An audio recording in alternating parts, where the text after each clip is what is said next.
Tiga saudari perempuan melaporkan kasus penipuan kepada Jaksa Yunsol. Mereka berkata bahwa adik angkatnya bernama Duknam sudah meninggal 3 tahun yang lalu di rumah sakit akibat syok setelah operasi. Namun istri Duknam yang bernama Cho Hwaja tiba-tiba muncul dengan bayi yang baru lahir dan mengatakan bahwa bayi itu adalah anak dari Duknam. Hwaja pun berhak mendapatkan warisan sejumlah 20 juta dolar dari mertuanya apabila ia bisa melahirkan anak dari Duknam. Tapi, apakah mungkin mengandung anak dari pria yang sudah tewas 3 tahun yang lalu? Wajah pun diinterogasi. Ia bersaksi bahwa Duknam membekukan spermanya sebelum meninggal. Lalu ia melakukan program bayi tabung agar bisa mempunyai anak dari Duknam. Jaksa Yunsho pun meminta dokter Baekbom untuk mengambil DNA dari mayat Duknam di kuburannya. Hal itu digunakan untuk membuktikan kecocokan DNA antara anak wajah dan Duknam. Saat Baekbom mengotopsi korban, ia melihat sebuah retakan di tengkorak korban. Hal itu mengharuskannya untuk mengotopsi korban lebih lanjut.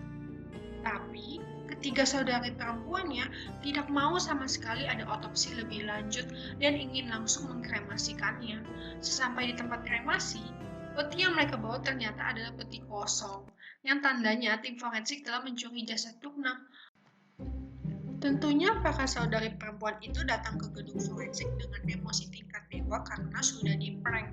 Namun, mereka tidak bisa melakukan apapun setelah Jaksa Yunsho datang membawa surat perintah otopsi lebih lanjut.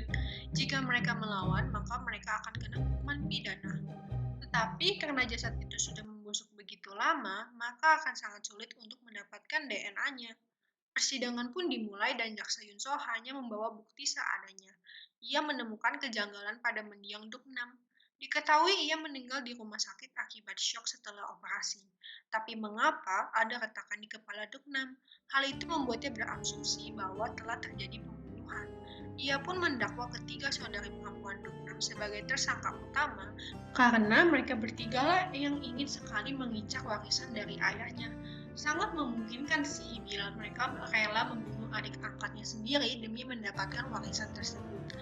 Setelah Baekbom melakukan berbagai percobaan untuk mengidentifikasi bekas retakan pada kepala Duknam, mereka menemukan bahwa retakan itu terjadi karena kepala Duknam menghantam lengan sofa. Itu tandanya ada seseorang yang mendorongnya. Tim investigasi pun mengadakan rapat. Ada 10 orang yang mengunjungi Duknam pada hari kematiannya. Di antaranya adalah ketiga kakaknya, istrinya, 4 dokter, perawat, dan pengasuh. Jaksa pun mulai menginterview mereka satu persatu. Saat menginterview pengasuh itu berkata bahwa saudari perempuannya memaki Hwaja dan Duknam habis-habisan pada hari itu. Sementara saat menginterview Hwaja, ia mengatakan bahwa ia sempat pergi keluar sebentar dan saat ia masuk kembali, ia melihat Duknam yang sudah tidak sadarkan diri. Sedangkan ketiga saudari perempuannya malah menuduh satu sama lainnya. Para dokter mengatakan bahwa mereka tidak melihat darah di kepala Duknam pada hari kejadian. Syok yang dialami oleh Duknam tidak berkaitan dengan operasinya. Operasi berjalan dengan lancar. Terakhir adalah perawat yang bernama Byun Soo Kyung yang bertugas di ruang inap. Namun, perawat itu sudah berhenti bekerja dan tidak ada kabar lanjut lebih darinya. Di samping itu, kakak Duknam yang paling tua diam-diam mengikuti jejak Jaksa Yunsol. Laporan toksikologi Duknam pun keluar. Ditemukan adanya cairan propofol dalam dosis tinggi di tubuhnya. Hal tersebut dapat menyebabkan cairan itu menjadi racun sehingga ia tewas. Demi menyembunyikan gejala pendarahan otak yang disebabkan keretakan tengkorak tersebut, seseorang memberikan propofol dalam dosis tinggi.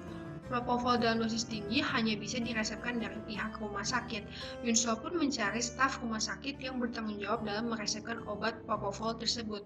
Staf yang meresepkan obat tersebut ternyata adalah perawat Byun-soo. Namun, Jaksa Yunsho sangat kesulitan mencari Byun-soo lantaran ia sudah lama menghilang. Ia mendapatkan sebuah petunjuk ketika melihat bekas luka di leher perawat Byun-soo. Bekas luka tersebut adalah bekas operasi kanker tiroid di mana pembantu Yunsho juga sempat melakukan operasi tersebut. Diketahui orang yang telah melakukan operasi tersebut harus meminum obat hormon selamanya. Perawat Byun-soo harus menggunakan asuransi agar bisa menebus obat hormon tersebut. Dari asuransi tersebut pasti tercantum alamat rumah Byun-soo yang baru.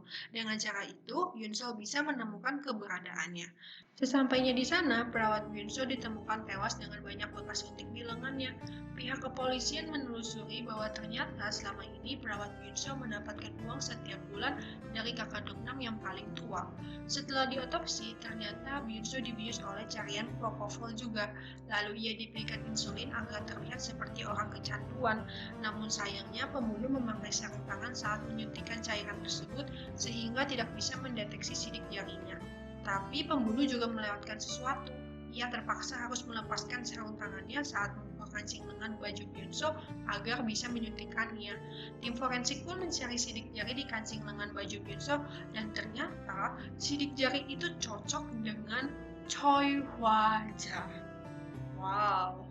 Namun, jaksa Yunsol yang belum mengetahui hasil itu pun diajak duluan oleh Hwa-ja untuk menemuinya di kafe miliknya.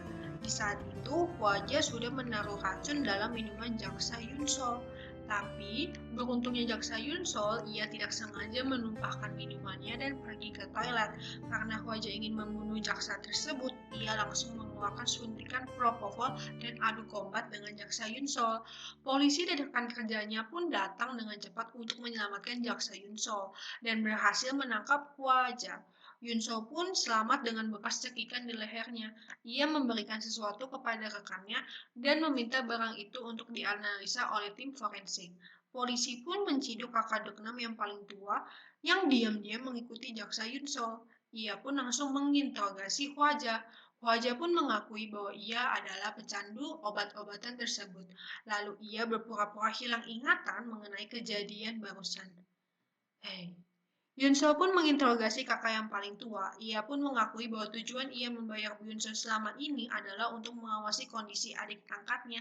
Ia takut dicurigai oleh jaksa Yunsol, makanya diam-diam ia mengikutinya. Tapi ternyata Hwa-ja sudah tahu nih kalau misalnya sang kakak yang paling tua sedang mengintai jaksa Yunsol. Makanya ia sengaja memilih kafenya sebagai tempat untuk membunuh jaksa Yunsol karena tidak ada CCTV di dalam kafenya. Ini akan membuat polisi berspekulasi bahwa sang kakaklah yang telah membunuh jaksa Yunsol karena ia terus mengintainya. Hwa-ja pun masih belum mengakui bahwa ia sudah berusaha untuk membunuh jaksa Yunsol sampai data dari BFN keluar. Ditemukan zat beracun di minuman jaksa Yunsol. Hal ini tentu tidak bisa membuat Hwa-ja mengelak. Tepat sebelum jaksa Yunsol sampai di kafe, ternyata ia sudah mengetahui bahwa Hwa-ja lah yang membunuh perawat Byun-so dari Dr. Baekbom. Maka dari itu, ia membawa sebuah kotak lensa untuk mengambil perasan air dari bajunya yang terkena minuman tersebut. Lalu, kotak lensa itu pun dibawa dan dianalisa oleh BFN. Hwa-ja pun kicep, ia akhirnya mengaku ia memang mendapatkan obat propofol dari Byun-so setiap 1 bulan sekali. Namun, ia membunuhnya lantaran Byun-so ingin meminta uang lebih karena rumor penggeledahan rumah sakit sudah didengar olehnya. Walaupun demikian, kejadian di kafe dan di rumah Byun-so belum cukup untuk membuktikan bahwa Hwa-ja lah yang membunuh Dok-nam. Jaksa pun harus bekerja lebih keras lagi agar kebenaran dapat terungkap. Di sisi lain, pihak forensik menemukan kejanggalan dari tinggi badan Dok-nam. Dari laporan rumah sakit dituliskan tinggi badan Dok-nam adalah 174 cm. Namun saat mereka mengotopsi jasadnya, tinggi badannya adalah 171 cm. Hal ini membuat Baekbom meminta dokter lain untuk merekonstruksi wajah 3D. Dan ternyata hasilnya wajah orang yang berbeda. Tim forensik terpaksa harus menggali kuburan yang sama 2 kali untuk mengetahui siapakah yang mereka otopsi sebenarnya. Hasilnya menunjukkan bahwa memang jasad yang mereka otopsi bukanlah jasad Dok-nam. Baekbom pun kesel banget karena ternyata selama ini dia mengotopsi tubuh orang lain. Orang lain itu bernama Hang Don-hun. Ia tinggal bersama Hwa-ja. Mereka berdua, atau yang disebutnya sepasang kekasih ini, memang merencanakan pembunuhan Dok-nam agar bisa mendapatkan warisannya. Tapi ternyata warisan itu tidak jatuh ke tangan Dok-nam karena ia adalah anak angkat sehingga tidak bisa mendapatkannya. Hang Dong-hun pun kesal banget nih sama si Hwa-ja, dan akhirnya Hwa-ja mendorong Dong-hun ke lengan sofa yang menyebabkan tengkoraknya retak. Ia pun langsung menyuntikkan propofol ke tubuh Dong-hun agar darahnya tidak keluar dari kepalanya. Jaksa Yunsol yang mengetahui kejadian bombastis itu langsung mencari agensi layanan pemakaman yang menukar jasad tersebut. Setelah menemukan agensi itu, Yunso berhasil mengetahui keberadaan jasad Doknam yang sebenarnya. Tim forensik pun mengambil DNA dari Doknam untuk mencocokkan dengan DNA anak Hwajah. Persidangan pun dimulai, dan hasil DNA menunjukkan bahwa ayah dari anak Hwajah adalah Doknam. Ia pun berhak mendapatkan warisan 20 juta dolar. Dan Hwajah terlihat sangat senang tanpa menunjukkan penyesalan sedikit pun. Selamat ya. Tetapi karena ia telah membunuh Doknam sebagai ahli warisannya, ia tidak bisa mendapatkan warisan tersebut. Dan hal itu langsung membuat Hwajah drop dan emosi. Hwajah pun mendapatkan hadiah utama juga berupa hukuman mati lantaran ia sudah membunuh 3 orang. Setelah semua kebohongan dan muka manis, kasihan yang ia tunjukkan kepada jaksa, hal itu justru menjerumuskan dirinya kepada hukuman mati. Dan di akhir cerita, ia berkata seharusnya ia diam saja. Ya memang bener sih, harusnya diam aja. Kalau nggak minta warisan kan kagak dapet hukuman mati. Sekian, sampai jumpa.